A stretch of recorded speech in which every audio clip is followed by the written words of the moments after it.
When it comes to the entertainment that I consume, I am a fairly simple man when it's time to please. I love story-driven action shows that supply me with that top-tier action and emotional storytelling. But similar to how fans of the romance genre may want their stories to have a love triangle in it, or fans of thrillers may crave a story with a plot twist at the end, I love when my manly, serious action shows involve characters getting stronger by simply surpassing their limits through specific conditions that may or may not be screaming really fucking loud or getting help from a machine built by your hot genius wife. The super form tropes, as it's called on the glorious TV trope website, is a trope that I've seen people absolutely fawned over. Many other people also claim to be one of Satan's greatest works, so you know what that means.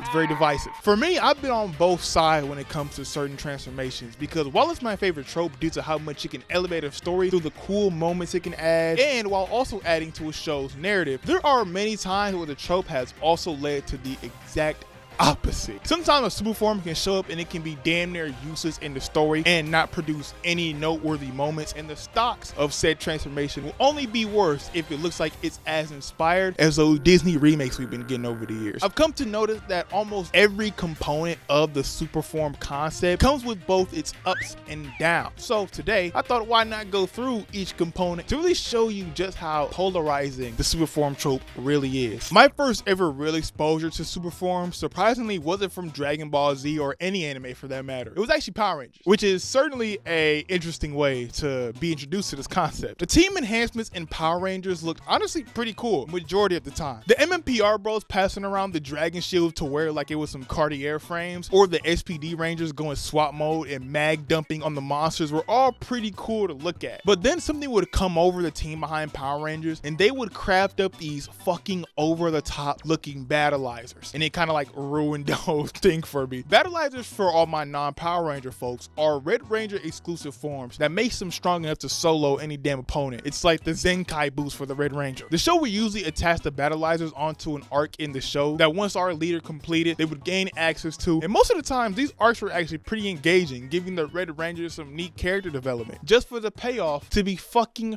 roller skates. I have always hated battleizers. They look mad stupid in my opinion. They basically turn the Power Rangers into living action figures, and I mean that literally. In Any Space in Ninja Storm, the battleizers just give the Red Rangers abs. Why do they need artificial abs other than to make for a nice action figure? The only battleizer that I don't hate is the Mystic Force one, simply because it actually looks kind of natural and is the least obvious example to me of them trying to market a toy. I know the colors on it also may be a bit too much, and I agree, but I'll take over the top colors over whatever they gave to the Lost Galaxy Red Ranger. He looks like a fucking walking Star Wars shit. Now, if you want to see a transformation that knows ball, and I meant cool looking transformations, we'll open up your copy of Sonic and the Black Knight if you still have it, because I know that game wasn't very good, so some people probably took it back. You'll be greeted with some serious ice, my boy. I love Excalibur Sonic. I am a sucker for medieval knight armor, so when you combine that gold with a sword and throw a cape on it and combine it with every young man's hyperfixation growing up, you get a design that should be in the Louvre.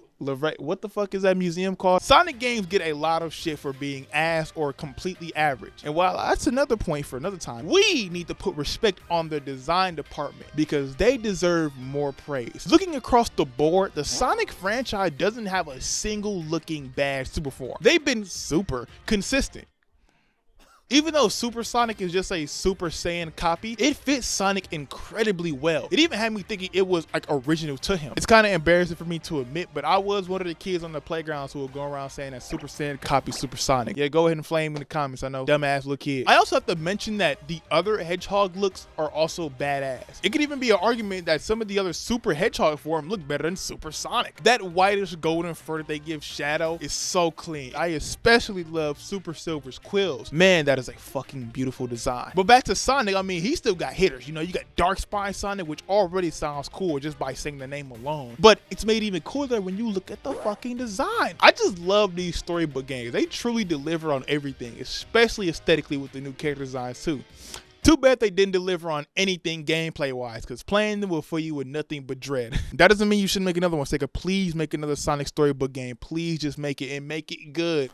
Will feed families. And look, I know this next one isn't a super form, but I don't know when I'll get the chance to talk about the werehog and give it its flowers, because yeah, Unleash needs its flowers. Unleash used to get so much shit when I was growing up, with the werehog being at the center of that hate. And while I don't hate the werehog, I'm also not gonna sit up here and defend it. But we can't lie to ourselves and say that this design wasn't raw as fuck. It perfectly gets across the mutated Sonic / werewolf look I'm sure Sega wanted for the game. The bushy white fur around the wrist and the white quill tips are my favorite parts of this design. To be honest though, outside of those storybook games, all the Sonic forms are just Supersonic in different colors. Dark Sonic is just Supersonic in night mode, and yet it's still a badass look for Sonic. With that menacing purple aura and pupilless eyes, it's a very minimal design, not being too different, but those simple changes to the aesthetic turn this transformation into a hood classic. Younger me would literally spend hours on Google Images looking at Dark Sonic fan art and rewatching the many Sonic AMVs.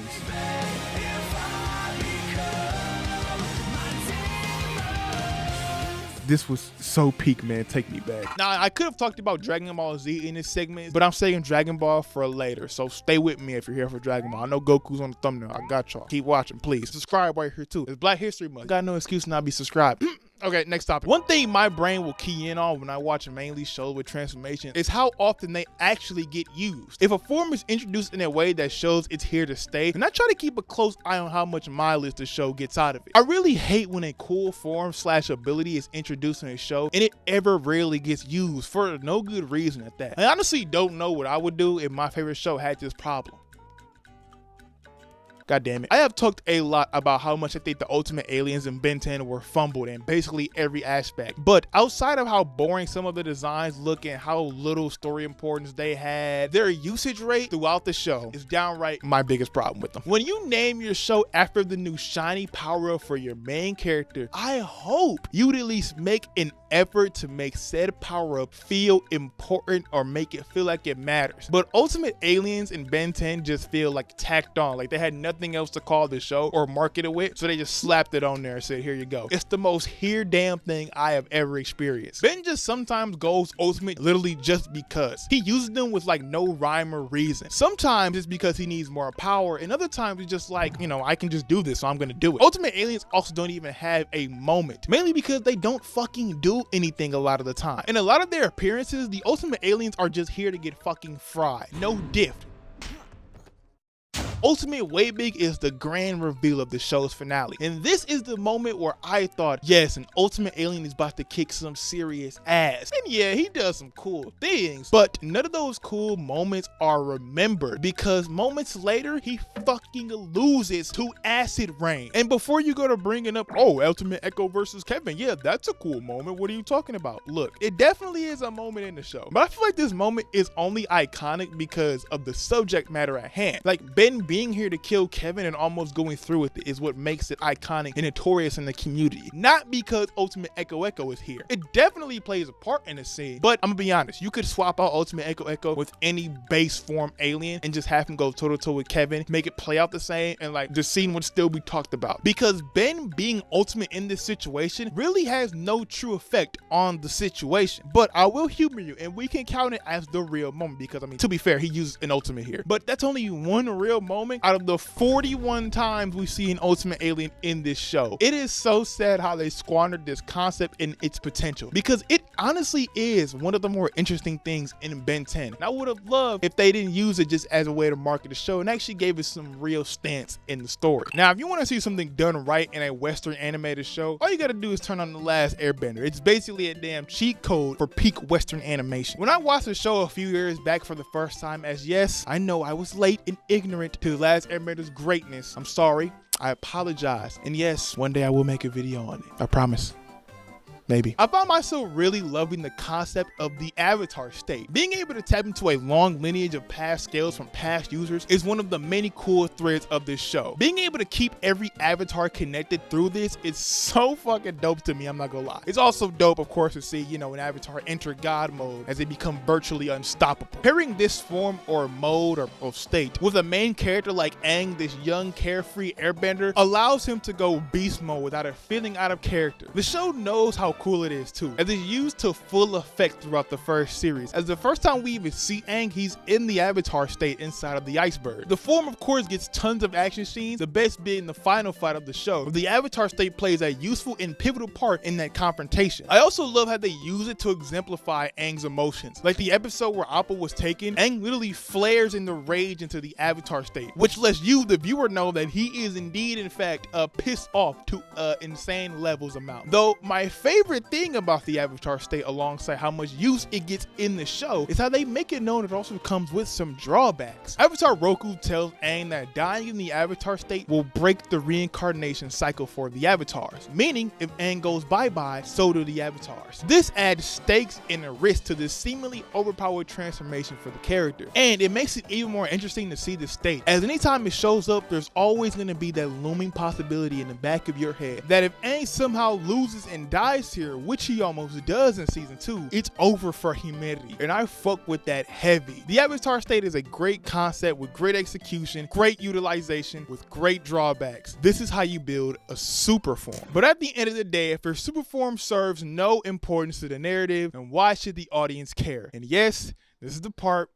Let's talk about Dragon Ball. Dragon Ball Z is the pioneer of this trope. And to be honest, it could be the central topic for the entire video, as it both succeeds and fails at the previous category that I talked about, as it comes with tons of good and bad design transformations, along with forms that got actual usage throughout the story, and ones that were forgotten after their initial reveal. But when it comes to super forms relating to the narrative, that's how Dragon Ball has been able to grab me with them and also lose me. See, when I first watched the anime as a kid, the forms were so memorable because, well, they were just cool. I mean, like, duh, kid brain. However, rewatching it now with the ability to comprehend higher than a grade schooler, I've come to love these forms for what they do for the narrative. Super Saiyan has its roots playing all throughout the Namek/Frieza saga arc, with there being talks about a legendary Super Saiyan. So when Goku achieves the legend, it makes the transformation feel so much more rewarding, not only for Goku, but for us, the viewer. Watching Gohan's potential be something talked about all throughout Dragon Ball Z, shoved in our face, manifest into the next level of Super Saiyan 2,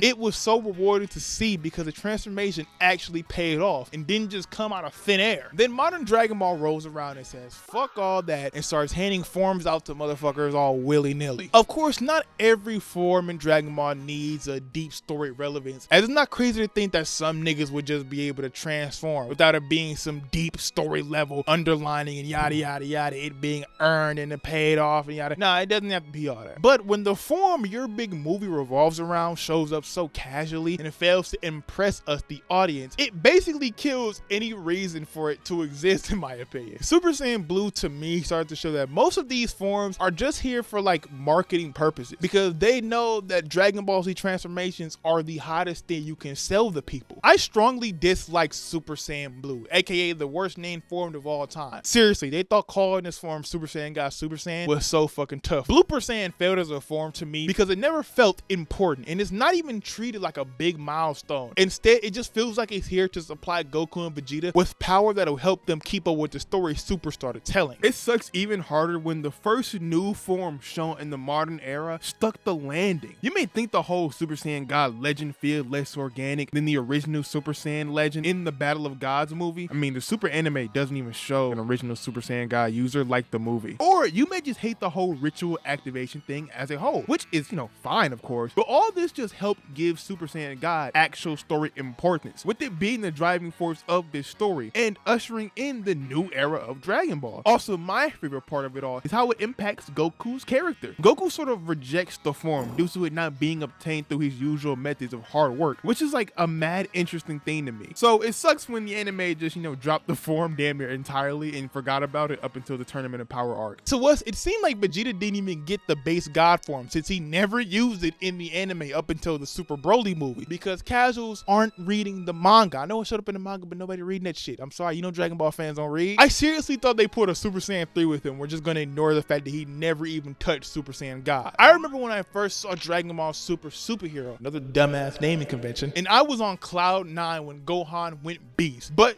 to be honest, I rarely find myself rethinking that moment. As yeah, it was really cool in the moment. It just doesn't stick to my brain like Super Saiyan 2. And that's because the story doesn't really build it up like that. It just comes out of nowhere. It's really spectacle over storytelling with a lot of these new forms that we are, meant to care about. Blue Evolution feels like a form made exclusively because Goku got a new transformation in his arc. And since he got one, we are obligated to give one to Vegeta, or else the fans will tweak the fuck out. Evolution is just a mad-ass form that comes out of nowhere for the sake of fueling hype rather than pushing a narrative. The only narrative purpose this form serves is helping Vegeta reheat some of the Buu Saga nachos so he can beat Topo with a final explosion attack like he did Buu. Like, I guess. I mean, it's already hard out here for us Vegeta fans, so we'll take what we can get, I guess. Thankfully, there's hope with Ultra Instinct, as it was easily the best modern transformation across all categories. And even Ultra Ego is seemingly taking a similar approach to Ultra Instinct with Vegeta, with these two forms complementing their fighting styles, complementing their characters. Please, Dragon Ball, if you're gonna keep throwing out forms, give us more Ultra Instincts and Ultra Egos, and less of whatever the fuck you were cooking with Super Saiyan raised Trunks. I still don't know what the hell that was. I just love this trope, no matter how contrived it comes across. In some cases, the concept in general is just so juicy to me. Super forms can really help expand the show's identity and or the lore, especially if it's done right. But most importantly, they always leave an impact on the fans. I know for me, I associate a lot of Dragon Ball's transformations with that drive to surpass your limits and how rewarding it is to do so. Even though Ultimate Aliens were such a fumble, it gave the show so much potential to work with, and for me as a Ben 10 fan, they're still fun to discuss. The entire community has literally given every single alien an ultimate form. Like, that's how deep this shit was for people. I talked about a lot of examples here that I first think of when I think of the super form trope. I want to hear what you guys think about it. I know I'm probably going to hear a lot of Gear 5, Luffy, yada yada yada, but to be completely blunt with you, I don't think One Piece is something I'm going to watch before I die, so I'm sorry if you were expecting to see that here. But like I said, leave a comment down below what your favorite super form is and why. I'm going to read a lot of the comments, because this is my shit. I love this trope, so if a show has a fucking good one, I'm going to go watch that show. While you're down there in the comments, please consider leaving a like on the video if you enjoyed, hype the video if you're on mobile, and subscribe if you're new to the channel. Now, if you excuse me, I'm gonna try to go beyond and go Super Saiyan 3 for the 67th time in my lifetime. Till next time, it's been your boy Dan, the Boy Wonder, signing out.